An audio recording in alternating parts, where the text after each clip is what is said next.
அனைவருக்கும் அன்பு வணக்கம். இன்றைக்கி நம்ம ஒரு முக்கியமான வீடியோ பார்க்க போகிறோம். நீங்கள் தம்ப்நெயிலில் பார்த்துருப்பீங்க இல்லையா? நம்மளோட குணங்கள் தான் நம்மளோட எல்லா நோய்க்குமே மூல காரணமாக இருக்குது அப்படின்னு. அந்த குணங்கள் எப்படி நம்ம மாற்றிக்கிட்டோம் அப்படின்னா நம்ம ஆரோக்கியமாக மாறிடலாம். சொல்கிறதுக்கு என்னமோ சொல்கிறாங்க, அப்படி இதெல்லாம் நடக்குமா அப்படின்னு நினைக்கிறீங்களா? கண்டிப்பாக நடக்குங்க. ஏன்னா இதை தான் நம்ம அனுபவித்து சொல்லிக்கிட்டு இருக்கோம். எத்தனையோ வருடங்களாக நோய்களில் கஷ்டப்பட்டுட்டு ஏன்னே தெரியாமல் எவ்வளோ வலி வேதனை அனுபவிச்சுட்டு மாத்திரை மருந்து சாப்பிட்டு, சரி மாத்திரை மருந்து சாப்பிட்டாலாவது கொஞ்சம் நல்லா இருக்கும் பார்த்தா அதுவும் இல்லை. அந்த வலி இருந்துகிட்டே இருக்குது, மாத்திரை மருந்து நம்ம சாப்பிட்டுக்கிட்டே இருக்கோம். ஏன் சாப்பிட்றோன்னு நமக்கும் தெரில, ஏன் வலி குறையலன்னு நமக்கும் தெரியல, ஏன் நோய்கள் எதுவுமே குறைய மாட்டேங்குது, பத்தாததுக்கு புதுசு புதுசாக வருது. எவ்வளோ கொஷின்ஸ் இருக்குல்ல நமக்கு. அது மட்டும் இல்லாமல் இப்போது இந்த சர்க்கரை வியாதி, பிளட் ப்ரெஷர் இதெல்லாம் பார்த்திங்கன்னா காலத்துக்கும் நம்ம உடம்புல அப்படியே ஊறிகிட்டே இருக்குது. இந்த முட்டி வலி, ஜாயிண்ட் பெயின்ஸு இதெல்லாம் எப்பயுமே இருக்கும். நீங்கள் மாத்திரை சாப்பிட்டுக்கிட்டே இருங்க, சாப்பிட்றத சாப்பிடுங்க அப்படின்னா, அப்போ எதுக்கு அந்த மாத்திரை, எதுக்கு அந்த ட்ரீட்மெண்ட்டு? நமக்கு ஒன்றுமே புரியல. எவ்வளோ கேள்விகள் இருக்குல்ல நமக்கு. அப்போது இதுக்கு என்ன காரணம் நம்ம யோசிக்கணும். நோய் வந்துருச்சு, வந்த நோய்க்கு மருந்து சாப்பிட்றோம், சரி ஓகே. ஆனால் சாப்பிட்டாலும் அது போக மாட்டேங்குது. அதுதான் நம்மளோட முக்கியமான கொஷின். முதல்ல நம்ம யோசிக்க வேண்டியது என்ன அப்படின்னா, ஏன் நோய் வருது? முதல்ல எதனால் அந்த நோய் வந்துச்சு நமக்கு? நான் என்ன தப்பு பண்ணேன், நான் என்ன மிஸ்டேக் பண்ணேன் அப்படிங்கிறத நம்ம யோசிக்க ஆரம்பிச்சிட்டோம் அப்படின்னாலே அந்த நோய்கள்லேருந்து விடுபடுறதுக்கான வழி நமக்கு கிடச்சிரும். முதல்ல எப்பயுமே ஒரு நோய் வருது அப்படின்னா அந்த நோயை பார்த்து அந்த மருந்தை, சிம்டம்ஸை பார்த்து நம்ம மருந்து எடுக்கிறதெல்லாம் ஓகே. அதோட மூல காரணம்னு ஒன்று இருக்குல்ல. இப்போது நமக்கு ஏதோ ஒரு வலி வருது. அது என்ன வலியோ, தலைவலியோ, வயிற்றுவலியோ எதுவும் இருக்கட்டும். வலி வருது, வலி மாத்திரை எடுக்கிறீங்க, சரியாக போகுது, இல்லைன்னா கண்ட்ரோல் ஆகுது, திரும்பி வலி வருது. சரி, அப்போது இந்த வலி ஏன் வந்தது அதை நம்ம கண்டுபிடிக்கணும்ல. ஏன் வருது வலி? அந்த வலிக்கான காரணம் என்னங்கிறத கண்டுபிடிச்சிட்டிங்கன்னா நீங்கள் வலிக்கு மருந்து எடுக்க தேவையில்லை. நீங்கள் காரணம் கண்டுபிடிச்சிட்டிங்கல்ல, அதனால் அந்த காரணத்தை போய் இனிமேல் நம்ம தப்பு பண்ணிட்டோம், என்ன தப்பு பண்ணோன்றதை கண்டுபிடிச்சோன்னா அந்த தப்பை செய்யாமல் இருந்தாலே இந்த வலி வராது. அதை தான் நம்ம இன்றைக்கி பார்க்க போகிறோம். எப்பயுமே நம்ம என்ன பண்ணுறோம், ஒரு உடம்பு சரியில்லை அப்படின்னா சிம்டம்ஸ் என்ன அப்படின்னு பார்க்குறோம். அதாவது டாக்டர்கிட்ட போகிறோம், என்னம்மா பண்ணுது, தலை வலிக்குது, வயிற்று வலிக்குது, இல்லை ஜுரம் வந்துருச்சு, இதெல்லாம் சொல்கிறோம். அப்போ நம்ம என்ன பண்ணுவாங்க, ஒரு மாத்திரை கொடுத்துட்டு நமக்கு கொடுத்துட்றாங்க. அது கண்ட்ரோல் பண்ணிடுது, அந்த நேரத்துக்கு அந்த நோயை தற்காலிகமாக நிறுத்தி வச்சிருது. ஆனால் மறுபடியும் அது திருப்பி கொஞ்ச நாள் கழித்து நமக்கு அதே மாதிரி அதே வலி, அதே விஷயம், கஷ்டப்படுறோம். ஒன்று என்னவாயிடுதுன்னா, காலம் ஃபுல்லாக டேப்லெட் எடுத்துக்கிட்டா தான் அப்படின்னு ஆகிடுது, இல்லைன்னா வலி வரும்போதெல்லாம் எடுத்துக்கிட்டே இருங்கன்னு சொல்லிடுறாங்க. அப்போ நம்ம என்ன பண்ணணும்? ஸோ நான் சொன்ன மாதிரி ஒரு நோயோட மூலம் என்னவா இருக்குன்றதை பார்க்கணும். வலியை பார்க்காம வலி எதனால், எங்கேருந்து ஆரம்பிச்சதுன்னு நம்ம பார்க்கணும். எப்பயுமே ஒரு நோய் வருதுன்னா அதுக்கு நம்ம உடம்பு மட்டுமோ, நம்ம உணவுகள் மட்டுமோ தான் காரணம்னு நம்ம நினச்சிக்கிட்டு இருக்கோம். நம்ம எல்லாரும் மறந்து போன முக்கியமான ஒரு விஷயம் இருக்குது. அதுதான் ஒரு மனிதனோட குணங்கள். ஆமாங்க, நம்ம அதை மறந்துட்டோம். நம்ம என்ன உணவு நான் தப்பாக சாப்பிட்டேன் அதை பார்க்குறோம், இல்லைன்னா நான் என்ன டயட் எடுத்தால் நமக்கு நோய் சரியாகும் அதை பார்க்குறோம். உணவுலேயும் இல்லை என்ன மருந்து எடுத்தால் இந்த நோய் குணமாகும், எந்த மருத்துவர்கிட்ட போகலாம், இதெல்லாம் பார்க்குறோம். இதெல்லாம் அவுட் சைட், அதாவது அந்த நோய் வந்ததுக்கப்புறம் விளைவுகளால் நம்ம என்ன பண்ணுறோன்றதுக்காக போய் எடுக்கிறது. ஆனால் அந்த நோய் வந்ததுக்கான மூல காரணம் என்ன தெரியுமா? நம்ம மனசு. எல்லா நோய்க்கும் மூல காரணம் மனம். இதைத்தான் நம்ம மலர் மருத்துவத்திலையும் அக்குபஞ்சர்லையும் சொல்லி கொடுக்குறோம். எந்த விஷயத்துக்குமே, நோய்க்கு மட்டும் இல்லைங்க, எல்லாத்துக்குமே மனசு தான் காரணம். நம்ம படிச்சிருக்கோம்ல. அந்த மாதிரி இப்போ நம்ம நோயை பற்றி பேசுகிறதுனால இந்த நோய்களோட முக்கியத்துவம் நம்ம என்ன அப்படின்னா, ஒவ்வொரு குணமும் ஒரு நோயை உருவாக்குது மனுஷனுக்கு.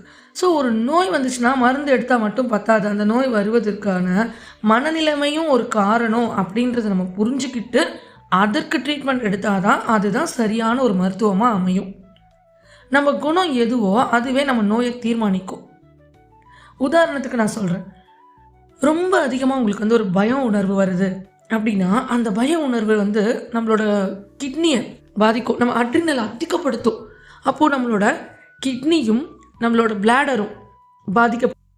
அப்போது அதிகமான பய உணர்வு நம்மளுக்கு வர வர என்ன ஆகும் அப்படின்னா, இப்போ அதிகமான பய உணர்வு வந்து என்ன பண்ணும், கிட்னியை பாதிக்கும் பொழுது கிட்னியில் கல் அடைப்பு, கிட்னி ஃபெயிலியர். ஏன்னா அந்த பயம் தான் போய் கிட்னியை பாதிக்கும். அந்த பய உணர்வால் வரக்கூடியது தான் கிட்னியில் வர எந்த பிரச்சனையாக இருந்தாலும் சரி, பிளாடரில் வர எந்த பிரச்சனையாக இருந்தாலும் சரி, அதுக்கு காரணம் பய உணர்வு. இதே போல் தான் கோவம்னு எடுத்துக்கிட்டோன்னு வச்சுக்கோங்களேன். அதிகமாக கோவப்படும் போது என்ன ஆகும்னா நம்மளோட பித்தம் அதிகரிக்கும். சொல்கிறாங்களே மூளை சூடு, இவங்க எப்போ பார்த்தாலும் ஷார்ட் டெம்பர் ஆகும். அது காரணம் என்னென்னா உங்கள் உடம்பு வந்து அதிகமான உஷ்ணம், அதாவது கெட்ட உஷ்ணம். நல்ல உஷ்ணம் அப்படிங்கிறது நமக்கு தேவை. பஞ்சபூத சக்தியில் எந்த ஒரு சக்தி குறைஞ்சாலும் அதிகமானாலும் நமக்கு நோய் தான். அப்போது நம்மளுக்கு பித்தம் அதிகமாகும்போது அது என்ன பண்ணணும்னா டென்ஷன் நமக்கு அதிகமாக இருக்கும். ஸோ அப்போது உஷ்ணத்தன்மை அதிகமாகி உடம்புல அதிகரித்து நம்மளோட லிவரையும் கேல் பிளடரையும் பித்தப்பையையும் பாதிக்குது. அப்போது லிவரும் பித்தப்பையும் பாதிக்கும் பொழுது கண் பிரச்சனை வரும். வெளி உறுப்பில் நம்ம எப்படி கண்டுபிடிக்கலாம்னா, கண்ணில் எந்த பிரச்சனை வந்தாலும் சரி லிவரில் ஏதோ வீக்காக இருக்குதுன்னு அர்த்தம். இது தாங்க நம்ம வந்து அக்குபஞ்சரில் நம்ம சொல்லி கொடுப்போம்.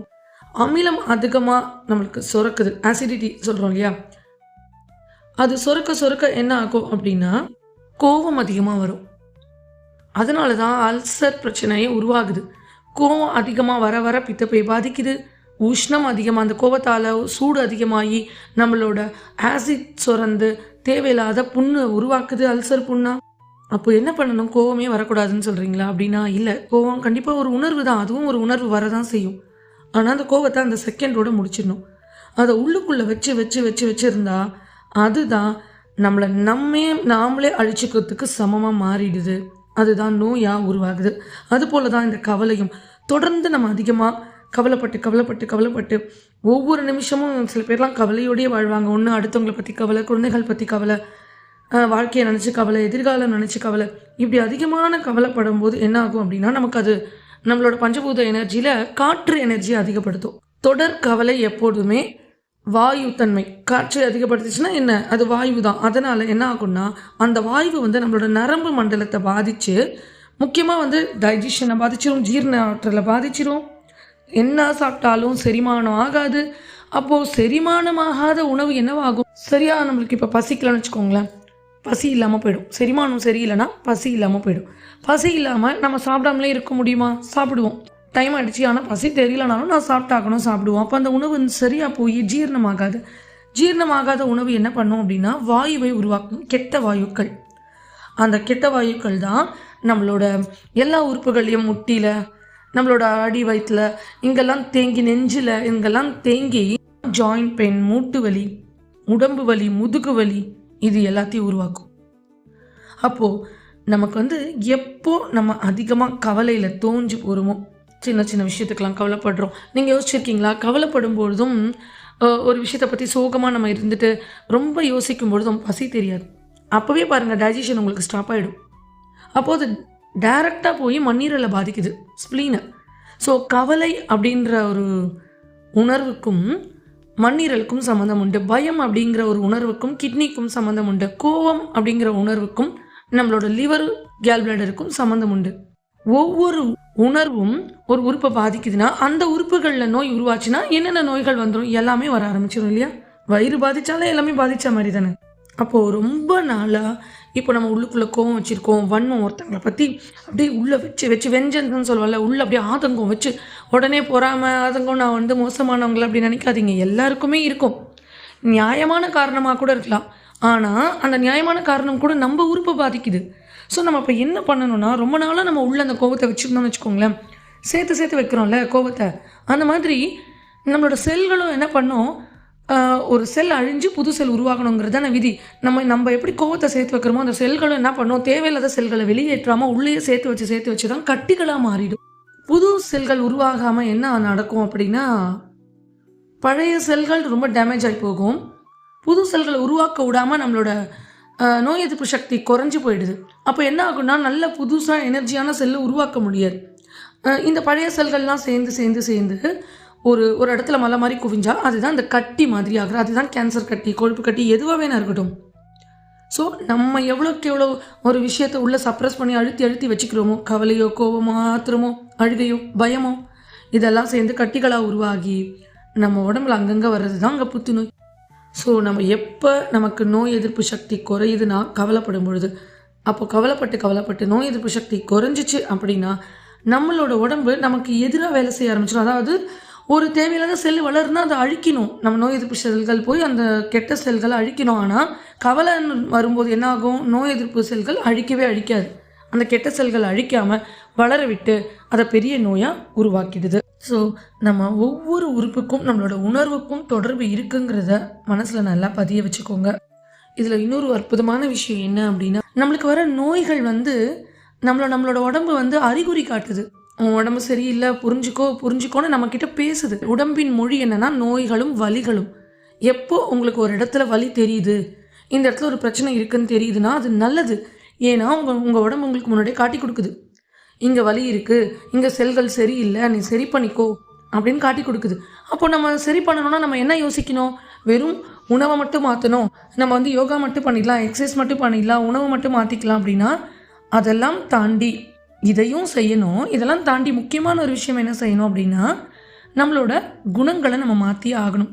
தேவையில்லாத கெட்ட குணங்கள் எதுவாக இருந்தாலும், பயம், பதட்டம், அழுகை, வஞ்சம், அதாவது மற்றவங்களை பழி வாங்கணுன்ற வஞ்சம், இல்லை ஆதங்கம், பொறாமை, எதுவாக வேணா இருக்கட்டும், இந்த நிமிஷத்துலேருந்து அதை நான் விட்டுடுறேன் அப்படின்னு சொல்லி நீங்கள் முழுமையாக விடணும். அப்போ தான் இந்த நோய்கள்லேருந்து முழுமையாக நம்மளால் வெளியில் வர முடியும். சரி, இதை இன்னும் டீப்பாக என்னென்ன உணர்வுகள் எந்தெந்த உறுப்புகளை பாதிக்குது, அப்போ நம்ம இதுலேருந்து எப்படி நம்ம பாதுகாத்துக்கலாம் அப்படிங்கிறத அடுத்த பதிவில் நம்ம பார்ப்போம். மீண்டும் ஒரு நல்ல பதிவில் சந்திக்கும் வரை நன்றி.